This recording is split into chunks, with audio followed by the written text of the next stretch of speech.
Okay, we have John Metchie the third here. He has a welcoming remarks. Oh, hello. Hi, everybody. How's your day going? So, Good, good. when you build a championship program, you get a lot of people here. We'll go straight to questions here. Do we have anybody with an opening question? Front row here on your right. Well, I didn't want to start out this way, but I'm Tyler Shaw with KBTX and College Station, so I got to ask about Texas A&M. Do you see them as legit SEC West contenders this year? And could the game where you guys go to Kyle Field this year, could that be a big game? Definitely. I definitely think Texas A&M is a good team, and I definitely think they will be good this year. And also playing at their stadium will definitely be special. They definitely do have a great atmosphere there. Question to your left here on the front row. Hey, John. Charlie Potter with 24/7 Sports. You guys obviously lost Smitty and Waddle this offseason and added 5 new receivers. Just what's your confidence level with this new group of guys going into 2021? Through the roof. I think my confidence for this new receiver room is just through the roof. I think we have a lot of young and great potential, and I'm definitely excited for everybody to be able to see that and us to go out there and showcase our talents. John, to your right on the second row. John, first off, suit's phenomenal. Thank you. Thank you. After the A&M game last year, a couple of the Aggies said they thought they were a play or two away from maybe winning that game. From your perspective, did you guys see it the same way? I don't think we saw it the same way. I think we went in there with a game plan of what coaches wanted us to do, and I think we executed it. Probably a couple errors here and there, but I think overall it was a pretty solid game. Question to your left on the third row. Going into this year, obviously with the fans returning, how important is that for you to have that full stadium? And when you guys went to even Miami, it wasn't a full stadium. Was that different? You excited to get 100% back? Yeah, man. Sheesh. I'm excited for it. I'm definitely excited to get a full stadium again, have fans back, family, all of that. I'm definitely excited for that. John, to your right, front row. John, Jared Joseph, Fox 44 in Baton Rouge. Every year, the first week of November gets circled on the calendar with LSU and Alabama. The Tigers have a lot of changes with offense and defense. How much of an eye are you going to keep on what they do throughout the season as you guys prepare for them? I honestly don't think I'm going to keep too much of an eye on them during the season. I know what to expect going into in there. They're going to be a really good team, but it's kind of just focusing one game at a time. So right now, I think all my attention is probably on Miami, and then so on and so forth. Question to your left here on the second row. Hey, John, Jacques Doucet, WAFB TV. People ask, how are you guys able to do this? You know, this dynasty that has been Alabama football for all these years. Is it the players holding each other accountable to a certain level, combined with what Coach Saban holds you guys to? I mean, just in a few words or sentences, how are you able to do this? Definitely. I think it's definitely a combination of all of those with Coach Saban and the players.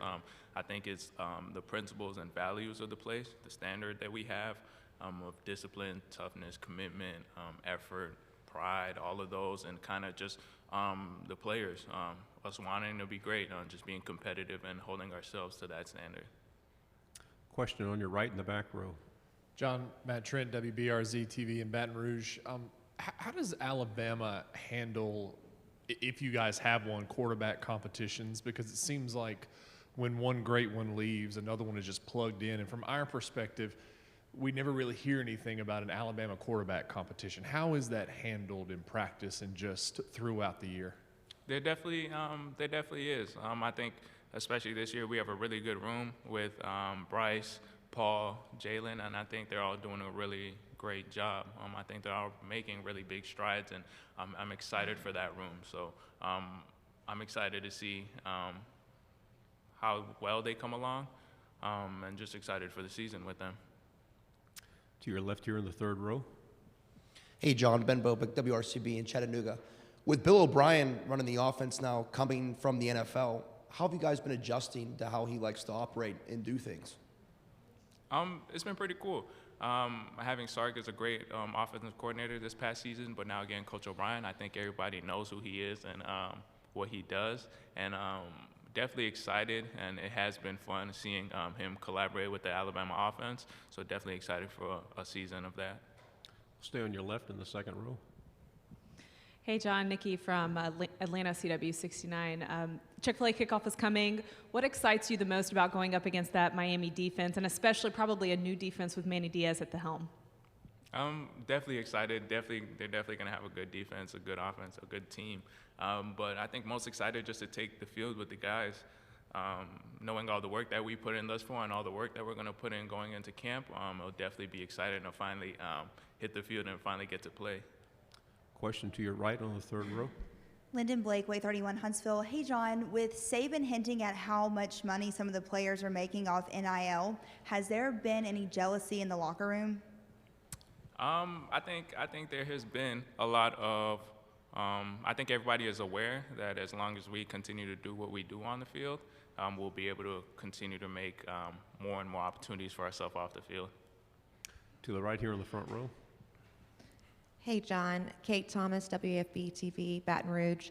Coach Saban mentioned kind of the evolution of the strength and conditioning process. He says because of the technology that you guys have these days, y'all are able to kind of cut things out because he does know how fast you guys run, and they can kind of track all that. So how has the technology and the strength and conditioning staff kind of helped evolutionize you guys?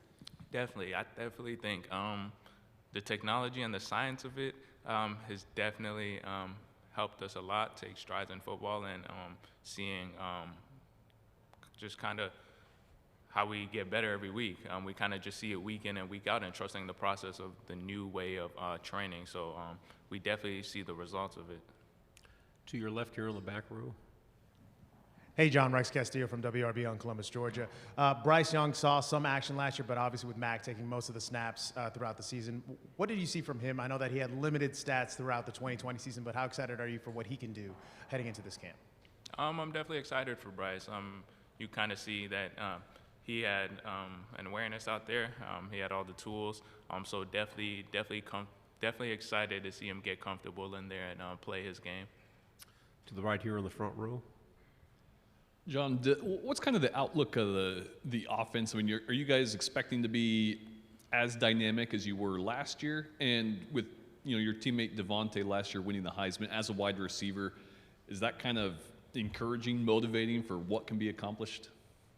I definitely think it's an example of seeing what happens when you buy in and do all the little things and are committed to it. As far as the offense, absolutely. Definitely expect us to be as dynamic, if not more dynamic this season. So I'm definitely looking forward to it. Question in the back on the left. Hey, John, talk about you're the number one option now at wide receiver. What did you learn from guys like Devontae and Waddle and some of the others before them that you'll pass on to some of the freshmen coming up this year? Learned a lot. Learned a lot of how to handle yourself off the field and on the field, but also learned a lot in the game of football, a lot of minor details, and I think it's a lot of those little details that I'd be able to pass on. Question here on the left, second row. Hey, John. Atlanta has witnessed a lot of outstanding wide receivers come through the city. Calvin Johnson at Tech. Julio, Calvin. What's the legacy that you want to leave knowing that you're having an amazing opportunity this year? I'm definitely excited for the opportunity, and I'm aware of all the great receivers that have definitely come through. And I definitely think that if I continue to try and be the best version of myself, that when I look back at it, I'll be satisfied. Two final questions. The first in the back on the right. John, I don't know how many times you've gone up against him one-on-one, but what's it like going up against Derek Stingley these past couple of years? He's definitely a really good player. Everybody knows who he is as well. He's definitely really good, and they definitely have a really good defense as well as a whole. So I think their whole team should be really good this year. Okay, before the final question, again, Coach Saban is coming up in a few minutes. We want to take care of as many people as we can, so please, to the best of your ability, keep your questions concise and no double-part questions. And we want to keep a nice path like we did when John came in here, so it's easy access. We'll take our final question right here in the front. Yeah, John, you guys added Jamison Williams to your wide receiver room from Ohio State. Just what are your early impressions of him and what he can bring to the offense this fall? I think it'll be exciting. I think he'll only make the offense more dynamic. J-Mo definitely will bring a lot of speed to the offense. So I'm definitely excited to see how the offense is with him in it. John, thank you very much. Thank you. Thank you for having me.